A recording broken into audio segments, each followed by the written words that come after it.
Operation સિંદૂર બાદ વડાપ્રધાન નરેન્દ્ર મોદી આજે રાષ્ટ્રપતિ દ્રૌપદી મુર્મુને મળ્યા હતા અને આ દરમિયાન તેમણે રાષ્ટ્રપતિને આ કામગીરી વિશે માહિતી આપી હતી.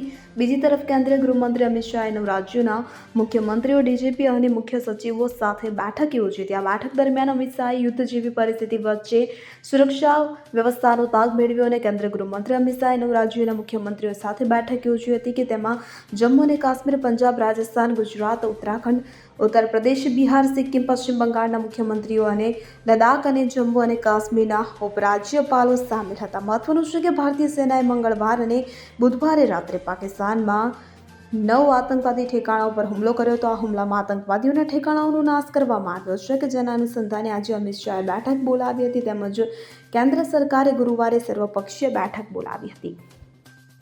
Bureau report CN24 news. હવે જુઓ દેશ દુનિયાની તમામ ખબરો તમારી આંગળીના ટેરવે. ઉઠાવો મોબાઈલ અને Google Play Store પરથી ડાઉનલોડ કરો અમારી CN24 ન્યૂઝ મોબાઈલ એપ.